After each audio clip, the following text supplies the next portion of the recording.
Okay, so last week we talked about the Second Amendment.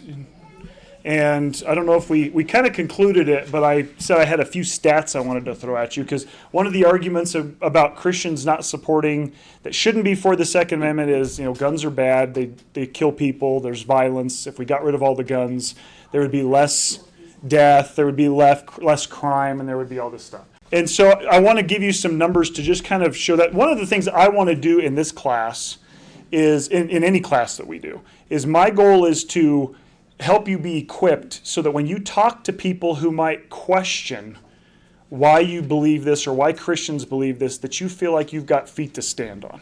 Sometimes in churches, we're all guilty of this, is that we kind of get in this routine where we go to church and we listen to a pastor or we listen to a Sunday school teacher, and then we kind of write down the talking point and then we go back home. But when someone really presses us or we really face an issue head on, we kind of feel like we're not really equipped for how to tackle that. And that's probably, if somebody say, well, what's your focus in ministry? That's probably it. I want people to be so equipped with information from the text that they can stand on their own 2 feet against anything the world throws at them and be able to say, here's why we believe this. And it's not just on faith. It's not just because my pastor said so. It's because it's substantive on the facts, on the evidence, and supports it. So when we go through Second Amendment stuff, it's controversial because of the gun factor, and the founders, and we talked about that last week.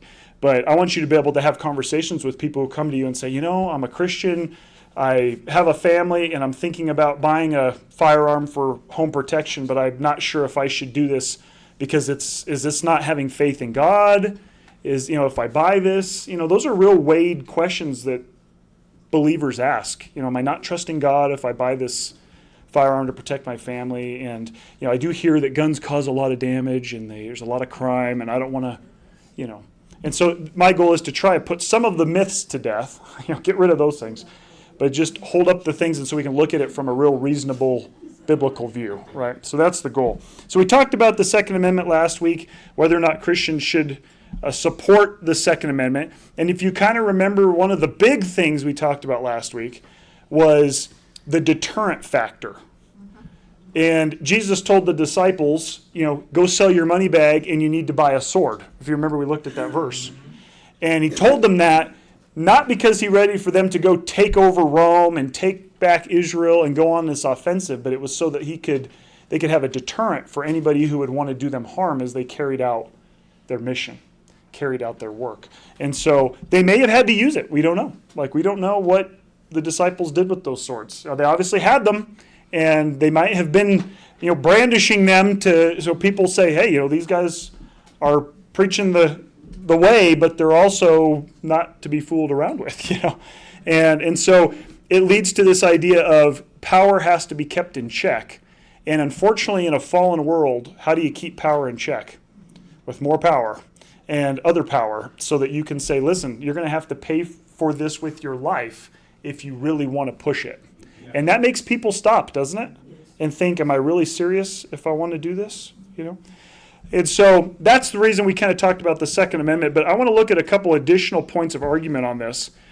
Christians should support gun control because it reduces crime. I've heard this one many times. Is that they should support all this gun control. In fact, we should just turn over our guns because it'll lower crime and it'll save lives, and Christians should be all about saving lives. And I just want to kind of give you some information on this so you have the facts instead of the talking points and the little slogans that people throw out there. So does it reduce crime? So here's New Jersey in 1966. They did a study. It had the most strict gun control laws in the country at that time. Okay, this was kind of the very beginning of this. By 1968, the homicide rate in New Jersey increased 44%. And I know you've heard this all before, but criminals don't follow the law. And so, and hence why Jesus says, you need to have a sword, because there are people out there, even though the rule is don't harm somebody, don't murder somebody, don't rob somebody, there's people out there who don't care. And unless you have a deterrent, which means they will pay for it with their life, they may take action against you. And so this was in New Jersey. Obviously, there was a problem here. Let's get rid of the guns, and then the crime goes up. So Hawaii, 1968. They put a whole bunch of gun measures in place, made it very restrictive to have guns. The murder rate tripled between 1968 and 1977. Here's D.C. You can imagine what this one's going to be. They also implemented a lot of restrictions on guns. I think they still have a ton of restrictions on guns. The murder rate has increased by 134% in D.C. So, that just kind of gives you an idea that it's not so much even the usage, it's the deterrent. It's having this thing that if I do this, this is what could happen to me. And it's amazing how even criminal-minded people will stop and say, maybe I don't want to do that. Maybe I don't want to go there. And so again, you can say guns, swords, depending on which area you're in. But you can imagine if they would have had some sword control measure back in Jesus' day. Turn in your swords, You wonder what would have happened to the crime. And it's interesting because I didn't put it in the slide presentation, but I looked at some numbers even just on suicide. People say, well, if we get rid of guns, it's going to stop the suicide rate. But they've done the studies, and it actually won't, because people that want to commit suicide, if they can't use a gun, they get something else. And so it may send them in a different direction, but it doesn't actually have a significant impact on reducing these things. And so it's not the guns. That's the bottom line. It's not the swords. They do have a purpose. Unfortunately, in a fallen world, they have a purpose. And Jesus was not against the Second Amendment. That's really what it comes down to. Based on what he says, he was not against it. He was saying you need to have a deterrent, you need to have wisdom, but you definitely have to understand the world you live in. You have to understand it. So in 1993, there were an estimated 223 million guns available to individuals in the country. That's a lot of guns. I think it's even more now, but at the time, 223 million guns. So I did a little bit of math. So if you compare the guns available to murders with guns at that time, for every 12,654 guns, there was one murder committed with a gun. Wow. So you think about the massive body of guns available comparative to how many actual homicides were committed. There's 12,653 guns that were not used in a murder. So just to kind of give you an idea, now ironically, a study of concealed handgun laws found that those counties which embrace such laws reduced their murder rate by 8.5%. Interesting. And again, that's because when you have concealed carry, you don't know who's packing.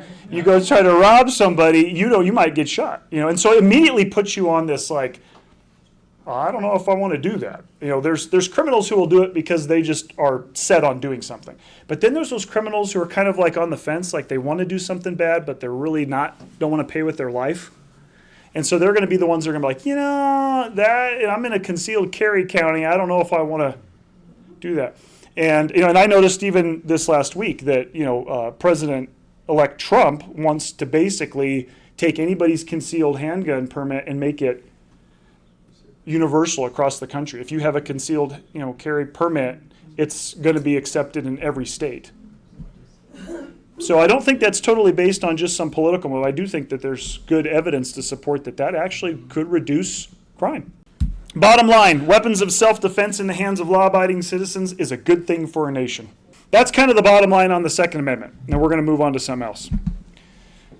What position should the Christian take on climate change or the environment? Oh boy. Oh boy. This is a big one, right?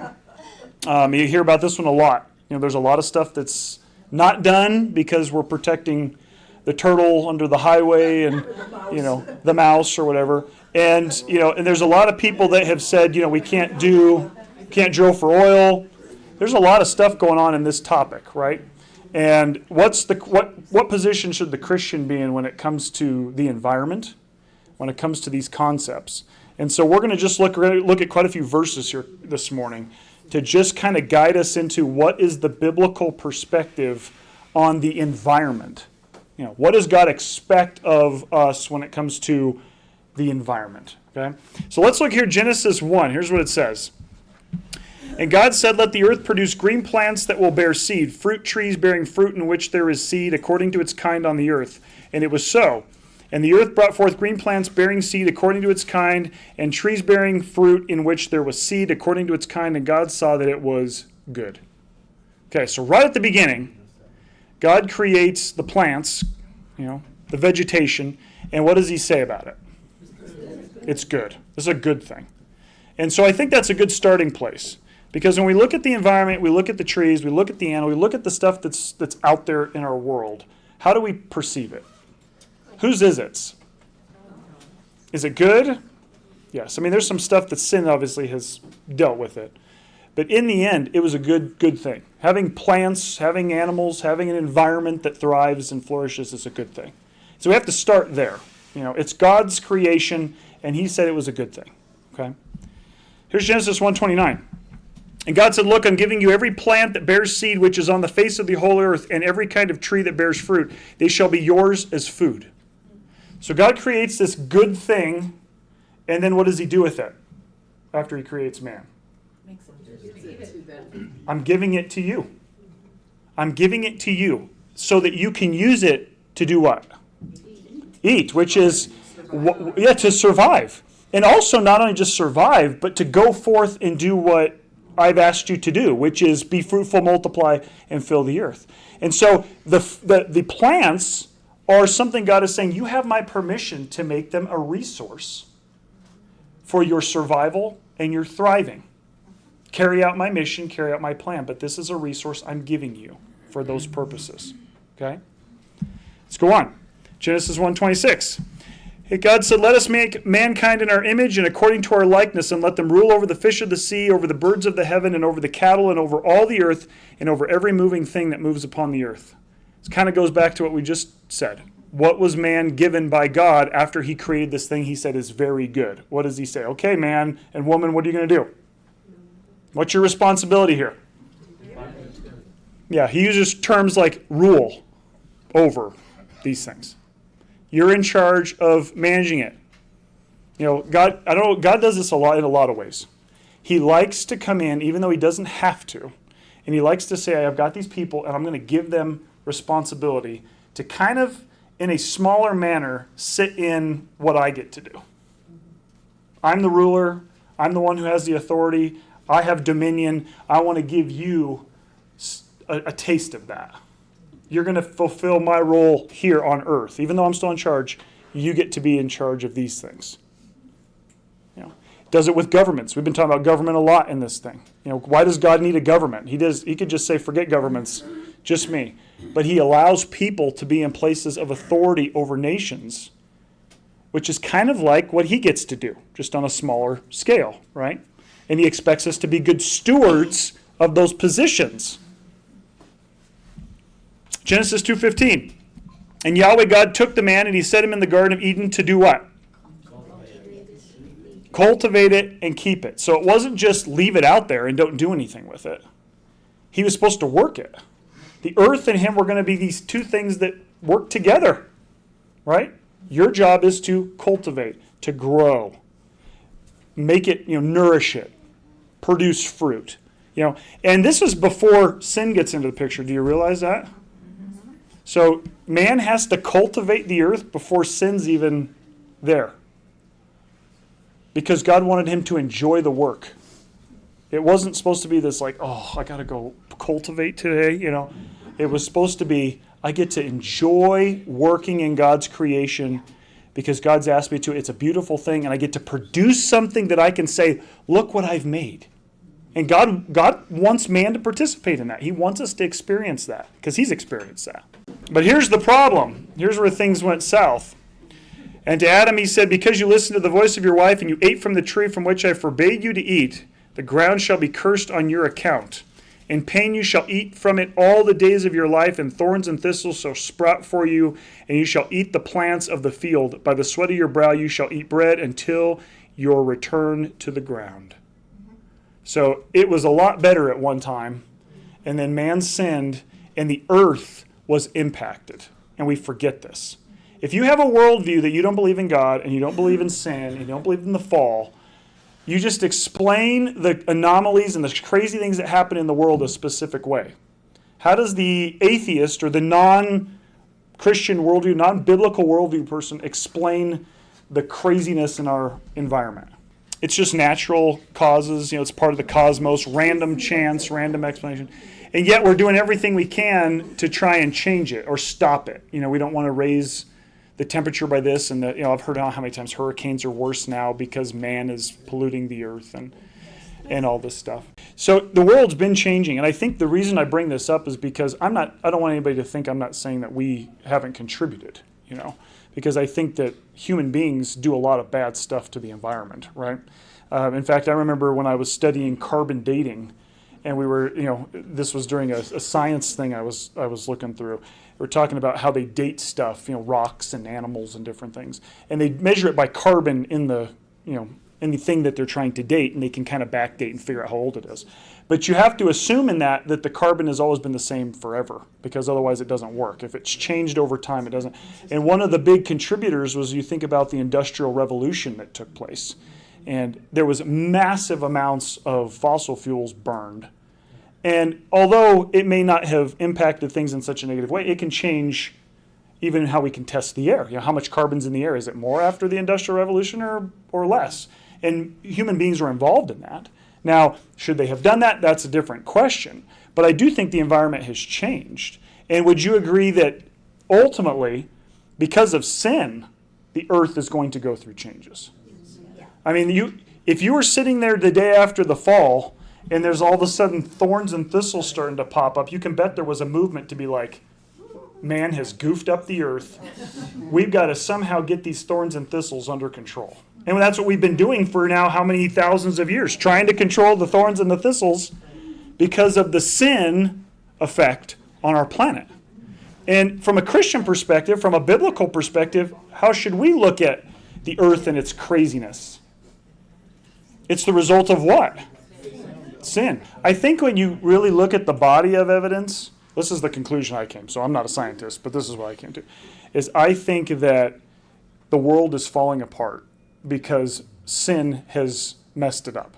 And we are sinful people. We have contributed, and you go up and you fly in an airplane and you look around and you look down and you see how tiny we are and you think about how big the earth is. I have a real hard time saying that me driving my truck outside is really changing anything.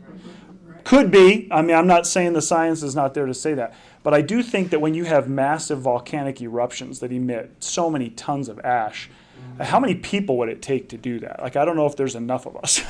We're kind of little ants in the grand scheme of things. But the world is yearning. I mean, when you have volcanic eruptions and you have even a hailstorm comes through and wipes out plants and those things, those are things that are just, I don't know that that's how it was originally intended to be. What's happened to our world? It's still livable. It still has some really wonderful things, really good things when it comes to the environment, obviously. But has it changed since the garden?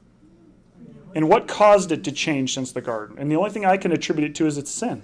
Sin has changed the earth. And is it ever going to get back to where it was in the garden? By us? No. Now, we might be able to prolong and push off and work to take care of the planet, but ultimately it's going to take God coming back with a new heavens and a new earth. That's what it's going to take. And so we should be like anything. We're stewards. We're doing the right thing. We're doing the best we can for what God has given to us. But we have to recognize we're never going to fix this until God says, new earth. Here it is.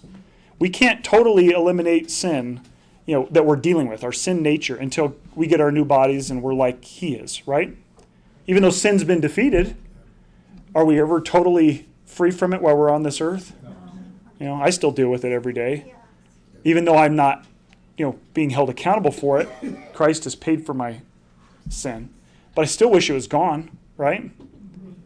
So we're kind of in that same environment, the same kind of place with this. So let's look at just a couple things. So God created the earth, and it was created by God, and He said it was very good. It was good. Man's sin brought about a curse to the earth. Thorns, thistles shall come as the curse that God levels against Adam. It's not as good as it used to be, but it's not entirely bad either, right? So it's degraded, but you can still live in it. You can still use it. It's still valuable. It's still important. And it's still beautiful. It's still beautiful. Man would need the produce of the earth to survive, whether animals or plants. So even though it's gone a little bit off, you're still going to have a connection with this that's going to provide you the means to survive. Man would also have to work to protect the good from the bad. Think about, all the things that we do to protect crops and protect animals from the elements of the earth so it doesn't kill them, destroy them. We go about all kinds of means to do that. So we're still fighting the bad in order to protect the good, aren't we? We have to remove thistles and thorns. Man has had to find ways to live and carry out the plan of God in an increasingly hostile environment. Would you agree with that? Oh, yeah. I mean, the mandate's still there. God didn't say, hey, thorns and thistles, by the way, you don't need to go out and multiply and do any of that anymore. No, you've got to do that. It's just going to be harder to do it. Key concept, nature as it is today is not as originally intended. 100% true. It's definitely changed. What we call natural is actually foreign to the original design. Yeah. We use terms like natural death. Natural by what means? Natural by how the world operates in a sinful way. But was that the original design? No. God didn't make man to die. We call it natural, but it's actually unnatural from the original design. We've just become so accustomed to this fallen world that the things that happen in it, we say, well, that's just nature. It's just part of the natural process. We call them actually natural disasters. But they're actually not natural. They're foreign to what God originally created. But this is what happens, And we've just become accustomed to living in a sinful world. And so what is normal to us becomes what we call natural, right? Natural. Nature is not perfect today. That's true. We know that because of even what happened in the garden. So there's this thing, radical environmentalism, I'm going to call it. Okay? You've probably heard the term, maybe you've heard of environmentalism. But some today believe the earth is perfect and therefore should be served as one would serve God. There's people that believe this, that the earth is so valuable that we should forego human concern and human thriving so that the earth can survive. It can thrive. We might call them tree huggers. I think that's a broad term. That's probably not a great term because I think it's okay to want to protect a forest or something, but at what cost? You have to stop and ask these questions. Many of these individuals have turned the creation into the deity. There is an entire, religion associated with the worship of earth, Gaia and Mother Earth and so on. So it does exist. That's kind of an extreme side, but I think it's slipped into some degree in a much more covert way into our society, where now human beings are actually the ones who suffer in an effort to save the planet. And so what does that mean? There's been a priority switch here. So look at Romans 20. I think this pretty much says it. For from the creation of the world, that's talking about God, invisible attributes, both his eternal power and deity, are discerned clearly, being understood in the things created, so that they are without excuse. For although they knew God, they did not honor him as God or give thanks, but they became futile in their reasoning, and their senseless hearts were darkened. Claiming to be wise, they became fools and exchanged the glory of the immortal God with the likeness of an image of mortal human beings and birds and quadrupeds and reptiles. So right off the bat here, we have human beings who, he says, with their senseless hearts, depraved minds, having turned away from God, they have taken the created and made it the deity. See? And he actually goes on and says this, who exchanged the truth of God with a lie and worship and serve the creation rather than the Creator who is blessed for eternity. The idea here is, what has man done to the creation, to the earth, to the animals, to the plants? He's turned into a deity. We've turned it into a god. And if you're a person who doesn't believe in God, there's no problem with that. We got to worship this thing. We got to do everything we can to preserve it because it is our God. It's what sustains us in their mind. Because God doesn't exist, remember. There is no God. It's just the earth. And so they will work like crazy, including taking out human beings in an effort to preserve this thing that is essentially the deity. That's a non-biblical worldview. But there's a lot of people that carry that. The biblical worldview says, God created this thing. It's good. He put man in charge of it. But do we really have... Whose is it really? God. Is it worth worship? Is it a deity? No. There's only one deity, and that's Yahweh, and he should be worshipped. This is one of the things he gave us to use, to live in, to thrive in, to do his work and his plan. But this isn't the deity, he's the deity. And that changes the perspective, because what he says is valuable now, if he is in fact the deity, which he is, he's our God. If he says human beings are important, priority number one, me, other people. That changes how we interact, because we weigh things now based on the priority of God, not the priority of us. If we say the earth is the deity, then guess what? It gets priority number one, and then human beings fall under that. So just some questions, a question to consider. To whom does the earth belong? We kind of answered that. God. How should one treat something that's not ultimately theirs? This is a big one. It's not mine, it's God's. So how should I treat it when he says, I want you to use it? I should do everything I can to use it in the way he intended, which is for our good, humanity's good, but I also don't want to abuse it. I don't want to destroy it. Someone says, here, you can borrow my car. How are you going to treat it? You're going to use the gas to drive it around. What if you can't fill it back up? If I let you borrow my car, I understand you're probably going to use the gas. There are some expenditures there of resources that I have given you that you're going to use as I've offered you to use my vehicle. Now, take care of it though. Don't drive it like a maniac, right? Don't take it to don't destroy it. Don't take it to the demolition derby, but you should use it, right? Which means you might get a rock chip and you might get some dirt and dings on it in the course of use. That doesn't mean you want to destroy it. That means I told you to use it. And we live in a fallen world. Sin's out there. It's going to take its toll on things. That's different than you deciding to destroy something, abuse something. Genesis 1:28, God said to them, be fruitful and multiply, fill the earth and subdue it. I've created it. It's great. Now here, I'm giving it to you for a purpose. I want you to fill it up. I want you to use it. I want you to subdue it and bring it under subjection. Okay? So what does this look like? What's the line between controlling, subduing, and abusing? Maybe wastefulness. What's the purpose behind the usage of this particular thing in the earth? These are good questions. He said there's this word he uses, subdue. So I looked it up in Hebrew. So I wanted to see, what does he mean by subdue? And this is the Hebrew word kabash, okay, for subdue. And it literally means bring under control, dominate, or even put under bondage. Enslaved to you is what he's saying. It's your slave. It's your servant. Works for you. Just kind of interesting that he would say that. So what did he expect us to do with the resources of the earth? Use them for your good. Use them for my plan, which is to be fruitful, multiply, and fill the earth, and to thrive in it. Use the resources that it has. Matthew 12. But he said to them, what man will there be among you who will have one sheep, and if this one fell into a pit on the Sabbath, will not take a hold of it and lift it out?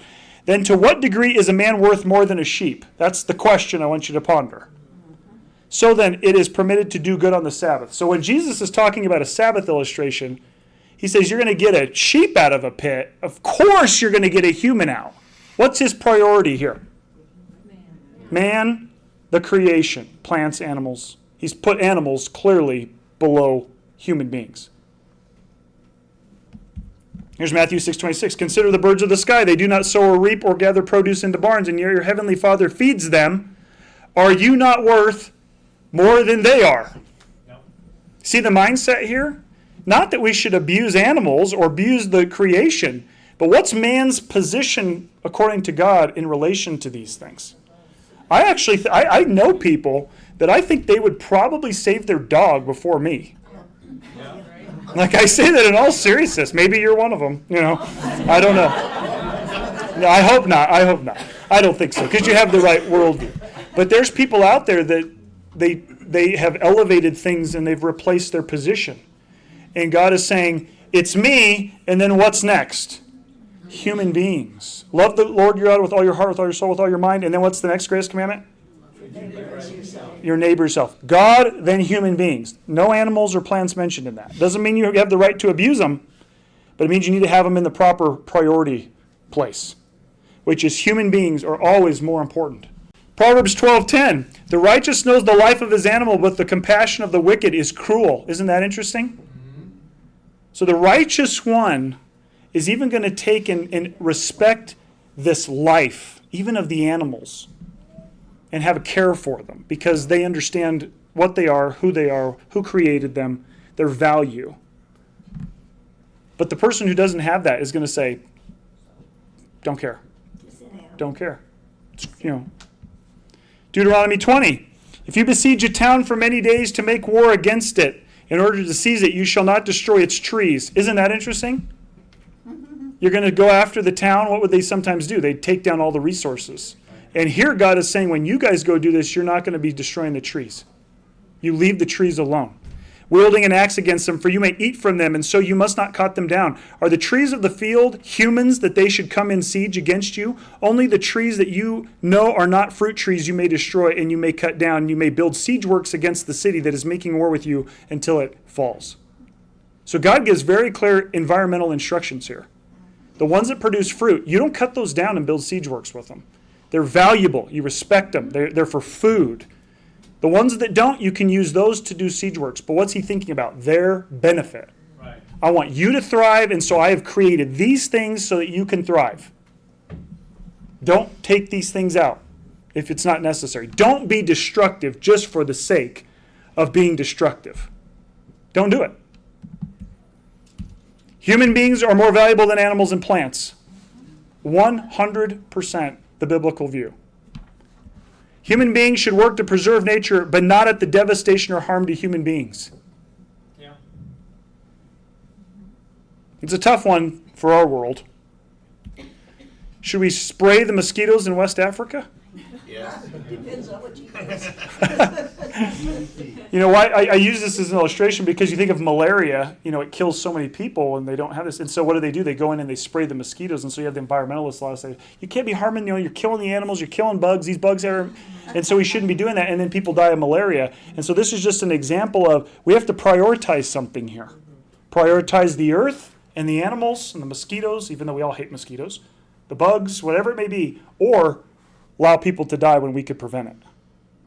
What's the biblical perspective? Allow the bug to die. Try to kill the bugs without hurting the people, first of all, right?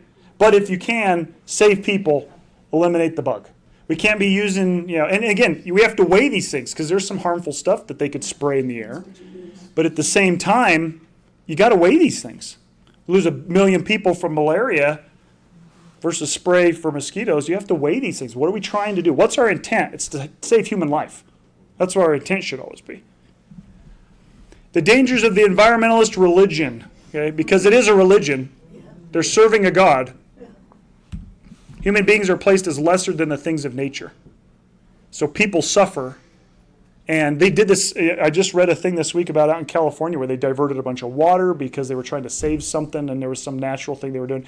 And these farmers basically couldn't even farm their crops and their soil dried up and their plants all died and now they have a food shortage. And it's like, what are we doing, We're diverting these things to save this turtle or save this fish or whatever or save the environment, and then you got all these people that can't get food. That's not what God intended. Be responsible with what I've given you. Be a good steward of what I've given you. But use it for the benefit of humanity, for people.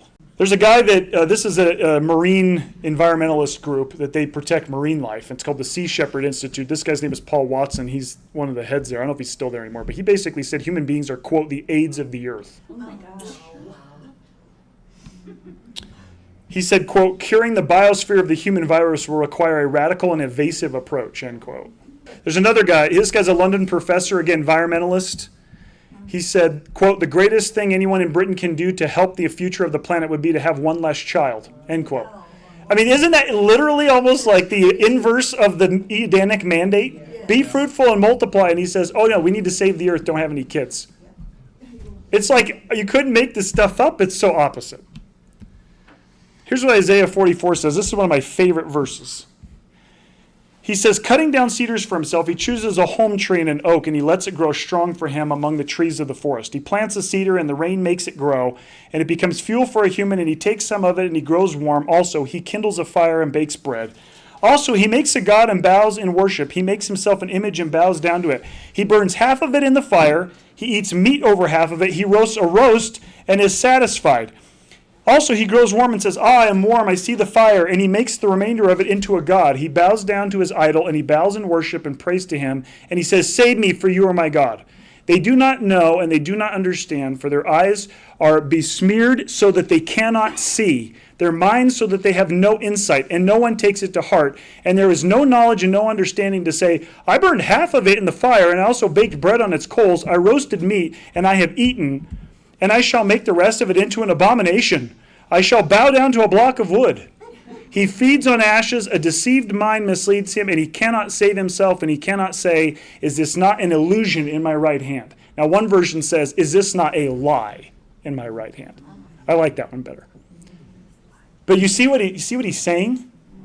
You see what you're doing with the environment? You're turning it into a deity, yet you're using it in a lesser manner. You're destroying it. You're cooking food with it. You're doing these things. Isn't that crazy? He's saying, don't wake up. Use common sense. It can't be greater than you if you're destroying it in a fire. Yeah. But yet what happens to the mind of humans? We get these weird, bring God on our terms, put it under our control, and so we build idols and we worship them instead. So here's some things to consider as we wrap up. Is it morally wrong to harvest the earth's resources for the benefit of human beings? Not biblically. Drill, baby, drill. But do it in a responsible manner. Oil for energy, yes, yes. Animals and plants for food, yes, yes. Should we harvest in a manner responsible rather than destructive? To the best of our ability, yes. Will accidents happen? Yes. But we don't want them to. For the creation has been subjected to futility, not willingly, but because of the one who subjected it, in hope that the creation itself also will be set free from its civility to decay, into the glorious freedom of the children of God. For we know that the whole creation groans together and suffers agony together until now. So God knows that the world is suffering. The creation is not what it was. It's in agony. It's not what it was. And there is a time where he's going to make a new heavens and a new earth, and it's going to be the way it was intended. But it is suffering, and we have to recognize that it's not the way it was originally intended.